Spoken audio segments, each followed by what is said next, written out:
guys, I want to talk to you today about something that's really interesting to me. I wouldn't say I'm an expert on it, but it's very thought-provoking. I like to think about it. I like the work that it does in my heart when I wrestle with these things and process these things. I want to talk about adoption. If you haven't seen the video that I did on the Identity Tower, that could add some really helpful context. There'll be a link under this video. Where does adoption fit into our identity? That's really helpful. When I hear people in the church talk about adoption, they're primarily talking about the legality of adoption. We've been adopted as sons and daughters into the family of God. And I really think that's only half of the picture.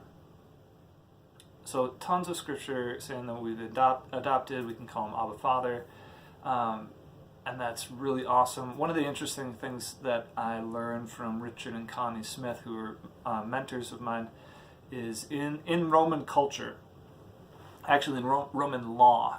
So this is the law of the land that was in play as Paul is writing these things about adoption, being adopted into the family of God.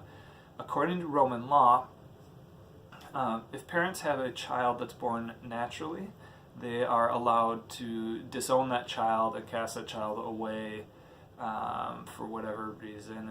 It's like, yeah, you didn't come out the way I wanted you to. Sorry. Yeah, kind of harsh. But then they have this law that if you adopt a child, you are specifically choosing that child, and legally you are not allowed to disown that child because you have chosen them.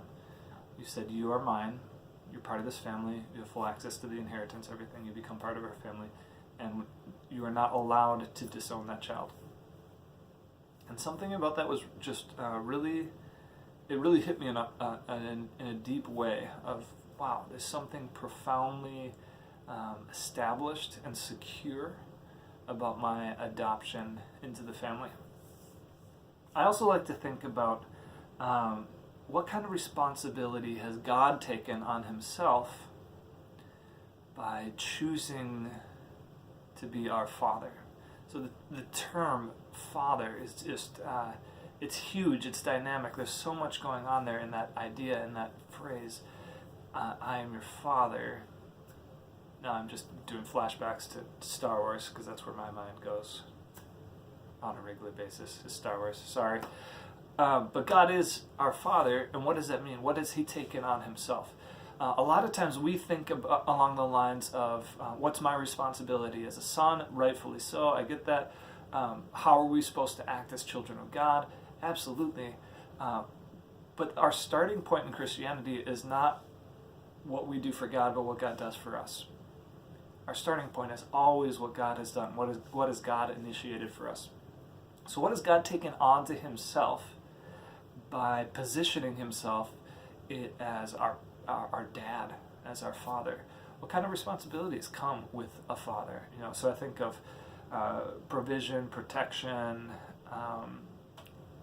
just presence, being with the child, taking interest in the child's interests, helping them develop to be a healthy and functioning adult, right? Learning how to take responsibility for their own lives, helping them fail well, yeah, that was a great fail, good job, now let's stand up and do it again, and being with them as they process the grief and the pain of that failure, but progressively giving them more and more choice and more freedom and more ownership and all these things. So I don't know, there's all sorts of things. My brain just goes in all these different directions of what does it mean for God to be my Father, and what has he taken upon himself, and then the difficulty of that when we feel like God isn't living up to those things, and what do I do with that, and how do I process that, which is probably an entirely different video clip, to be honest. How do we deal with the pain that God has caused us from our perspective, right? But there's this other aspect of adoption. Because, okay, you weren't part of the family, now you're part of the family. Legally, you're part of the family. But a lot of people, the legality is resolved, but they're still orphans in their heart. I think it was Heidi Baker love Heidi Baker. She's really great. She talked about how she does this ministry in Mozambique. It's really awesome, but they've adopted like thousands of kids. It's just a ridiculous amount of kids, right? She tells these stories about when she walks into their home and there's these kids running everywhere. She can tell which ones are new, which ones have just recently been adopted, because all the kids that have been around for a while just beeline to the fridge and grab a Coke, right? They know that they have access to the fridge. The kids that legally they've been adopted, but on a heart level they're still orphans, they don't know if they have a right to that. Do I have a right to raid God's fridge? That's kind of the question.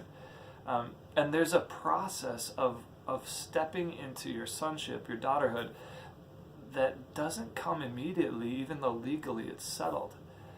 And all of this tends to revolve around this idea of attachment.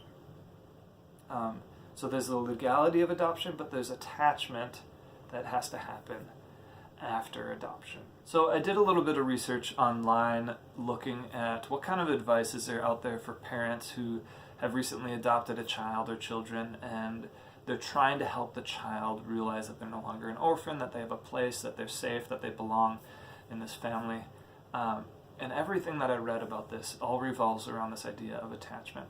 So the child comes into the home, legally they've been adopted, legally they're part of the family, they belong there, but they still don't trust the parents, their new parents.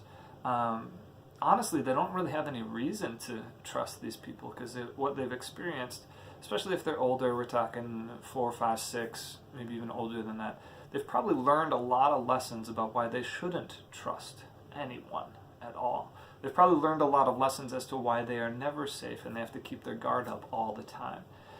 So it's going to take a long time and a kind of a retraining, a reprogramming for them to learn a different way to be, a different way to live. And the key to that, according to the research I was able to find, the key to that is not telling the child, you're safe, you belong. Like telling them that stuff over and over again isn't going to solve the problem. What they need is they need attachment. They need closeness, they need connection. And attachment itself does a work inside of these children. Connection itself does a work. And if attachment doesn't develop, the child will develop what the professionals call an attachment disorder. And attachment disorder, man, when you read stuff online about this, it just wreaks havoc in people's lives. So what does an attachment disorder look like when it comes to God as we're relating to Him as kids? Here's some things you might need to look out for if you think you might have an attachment disorder.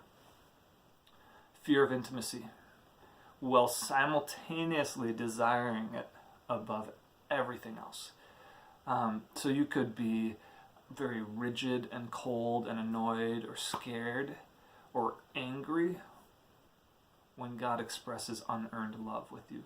If it's really hard to receive love, then there might be an attachment disorder.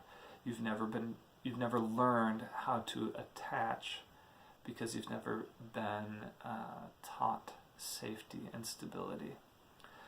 You might find that you intentionally hurt yourself as a way to punish or test God.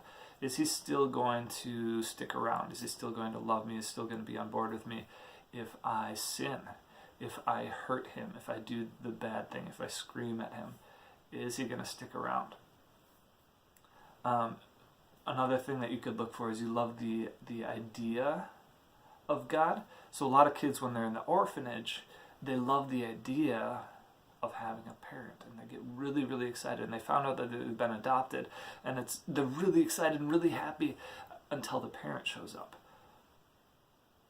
And then it's just really scary, and intimacy is scary. The idea is much easier to grapple with than the person himself.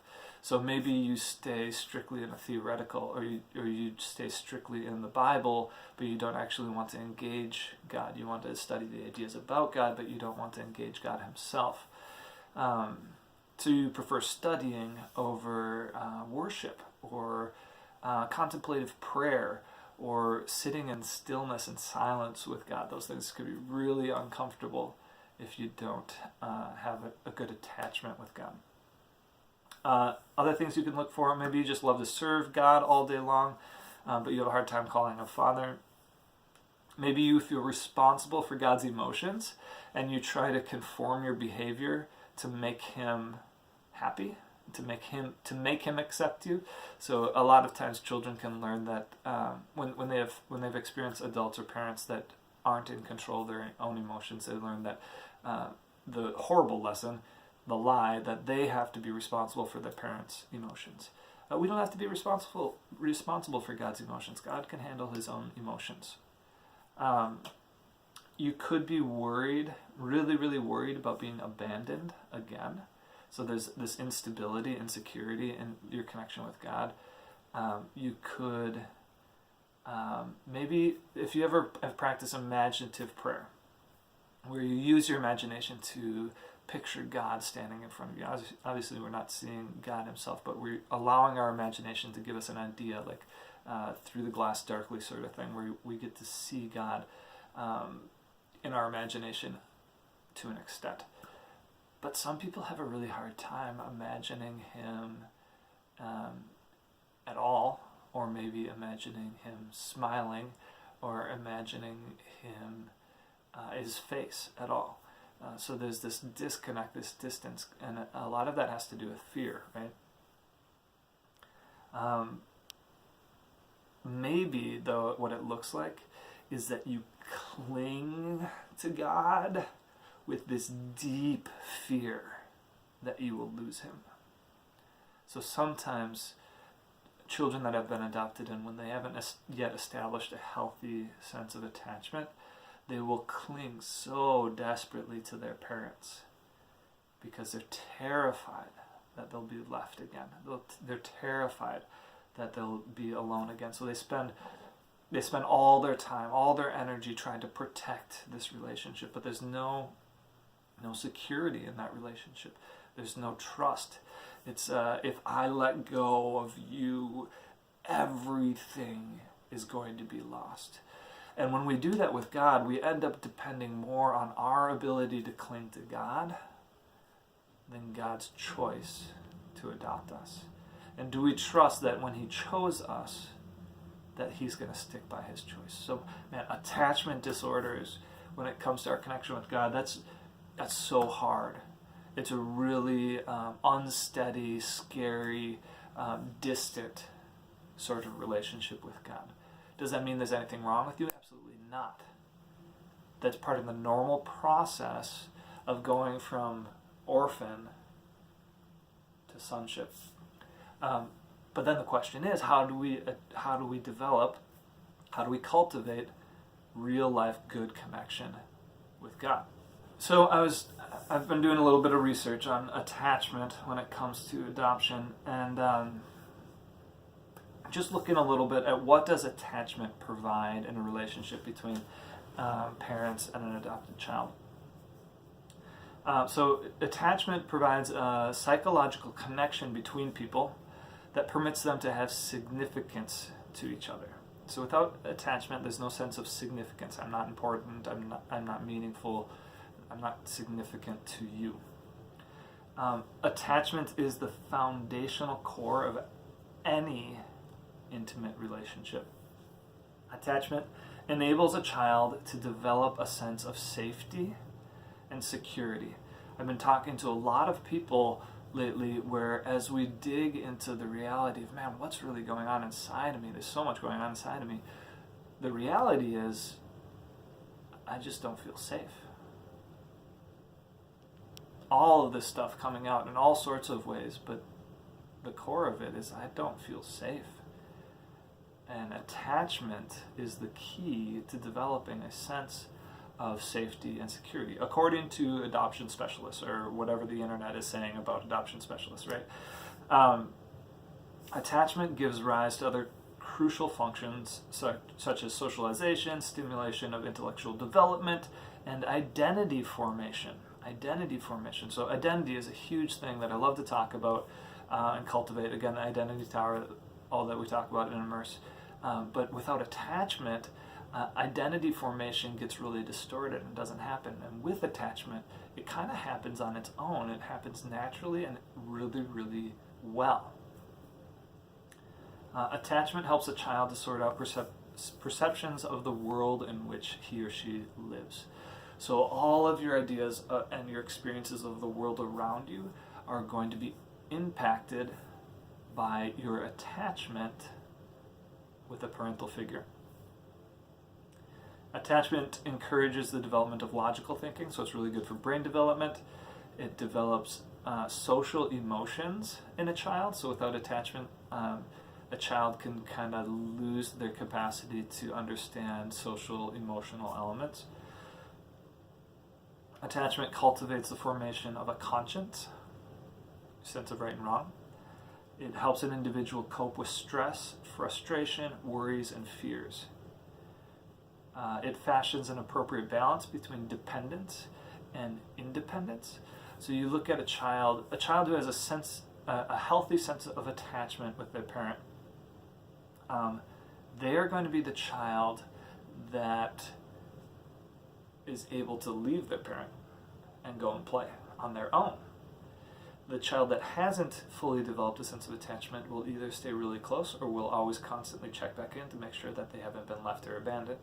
But a healthy sense of attachment actually allows you to have independence in a healthy way to go and do your own thing, to make choices on your own without having to check back with your parent every single time.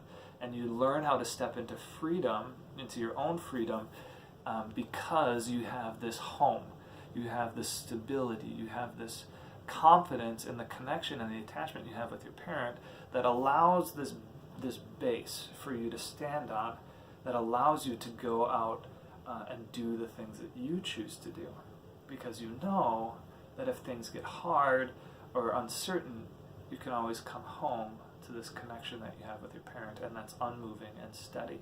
So attachment is super, super powerful in stepping into your own personhood, stepping into your own ability to make choices, and your own healthy independence. And attachment sets the stage for unfolding of healthy future relationships. So you were talking about getting into friendships, especially middle school, high school. We're talking about getting into romantic relationships and marriage, and then becoming a parent yourself. All these relationships will be impacted by your attachment to your parents. Obviously, major implications on what does it mean for God to be a father, and are these things knit into us on purpose by God, and is this something that God is aware of as our parent, as the one who has adopted us into the family of God? So how does God really want to interact with us on these things? How does God want to establish a sense of attachment? Because here's the thing. No one is ever going to say that it's on the child to figure out attachment with the parent. That's not the child's responsibility. The responsibility is on the parent. The responsibility here is on God himself to display his trustworthiness, to develop attachment in us, his children. We have a part to play. We have to respond. We have to respond to that. We have to learn to trust. We have to receive good things from him.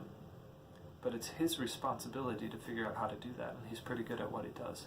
So a lot of the posture and the position that we take in this process is, okay, I'm going to trust you. It's, okay, I'm going to let you take me out for ice cream. A lot of what parents do in the early stages to develop attachment is things like co-sleeping. Of when I'm at rest, which is a very vulnerable place to be, I'm going to be close to you, and I'm going to trust in your protection. And you learn to trust in protection when you're vulnerable. It's a really, really beautiful thing. How does that translate to God protecting us in the night when we're asleep? Man, I don't know. But it's really interesting, and I want to explore that more. when I was researching how a parent can develop attachment with a child, there was one thing in particular that really stood out to me. It came up in all the websites, all the different things I was reading about this, all the articles. A child has a need. The parent responds to that need, meets that need. The child develops trust. It's kind of the natural progression. So what adoption specialists tell parents is you need to be consistently meeting the needs the child is articulating. And it kind of doesn't matter if the needs are ridiculous or legitimate. Because from the child's perspective, it's valid, it's legitimate, even if it's not. Even if the child's perspective is totally distorted, the child doesn't know it's distorted. And the most important thing here is developing trust and attachment. So the parent consistently responds to the expressed needs of the child. So if the child is crying, adoption specialists will say, try to respond to a crying child within 15 seconds. At least let them be aware of your presence. It helps them develop attachment. Obviously, especially important for adopted children who've already developed a sense of distrust and a sense of my needs aren't important and my needs aren't going to be met. A parent has to kind of overcome that with over and above attention to the expressed needs of the child. So as the child's physical and emotional needs, and the emotional needs are one of the ones that often don't get met in children, parents tend to be pretty good at providing food, clothing, housing. Those things are good. But sometimes parents have no idea how to meet emotional needs of children. That's a big deal. But as a child's physical and emotional needs are consistently met by the same caregiver, usually the parents, the child learns that he or she is safe, secure, and can trust this person that's responding to their needs. There's a response. There's some sort of response. And attachment is created through the consistency of the caregiver's response to the child's needs and the child's reception of these positive messages. Which to me, when I learned this, it just blew my mind that my needs, every one of my needs, every one of my weaknesses, every one of my struggles and failures and whatever, is an opportunity for God to develop attachment with me, for Him as my Father to respond to my needs, and as I express them and tell God about them and pour them out and cry and weep and get angry and whatever it is, it's an opportunity for God to come in and prove to me in my little orphan heart that I can trust Him. And am I willing to receive that? Am I going to be like, man, I'm going to keep my walls up and I'm going to keep distance from you? I'm still not going to trust you? Or am I going to allow my heart to soften and take one step further into trust? It's a long process, you guys. And man, trust doesn't happen overnight, especially if we're coming from an orphan mindset. It's not just going to happen overnight. But God's consistent presence in our life, responding to our needs, is going to teach us something. It's a big deal. Another website said, your most important task to enhancing bonding is by keeping your baby close to you and responding consistently to her needs. Always be there. Your baby needs to know with certainty that you will come when he or she needs you. So a good rule of thumb, no matter what your child's age at adoption, respond to his cries or calls verbally or physically within 15 seconds. Another is develop face-to-face contact, particularly emphasizing eye contact. So here we could see huge benefits in practicing imaginative prayer, allowing God to use our imaginations to reveal Himself. Try practicing imagining the face of God, looking into His eyes, There's something that establishes attachment with that. Man, there's so much here, you guys, and this video is already getting really long. Feeling emotions together is another big one, especially when the emotions are negative ones. If a parent distances themselves from those negative emotions and becomes cold and calculated and unemotional, it can create distrust and separation. But if if a parent enters into the child's emotions, the anger, the sadness, the frustration, and feels those with them, that develops attachment. That develops connection. So, man, the implications of this are just mind-boggling. It's just unreal. One of the last things I want to talk about is that how can you tell if you're developing healthy attachment? If you're a parent of an adopted child, how can you tell if you're doing it well or not? So a measure of successful attachment can be monitored by the parent's sensitivity to the child's need signals. How does the parent respond to the child's need signals? One of the problems here is that we teach people in our society, in the church, in all these places, don't have needs. Needs are weakness. Don't express your needs. Don't ask for help. Don't cry. Don't do all these things. But an important part of this process is that you express your needs. You express your emotions.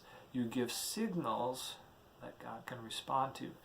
But when we teach people to shut down and don't show your emotions and don't tell God what's going on inside of you, it obstructs the natural processes that God has built inside of us.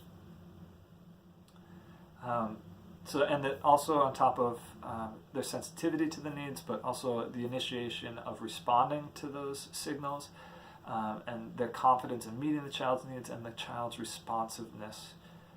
How does the child respond to the parent's interaction with these needs? What are the implications of all these things as we relate to God as Father? Man, I don't even know. It feels like a pool that's too deep for me to dredge. Like I can't get all of it, but it starts something inside of me, a wrestling, a tension inside of me that I really love to wrestle with. So what does it mean for God to have adopted me, and how is He developing attachment with me, and how can I respond to that, and how can I express my needs? Man, they're all really good questions. I hope that this has started something inside of you that's really good and that God will be faithful to complete. I think we can trust Him with that.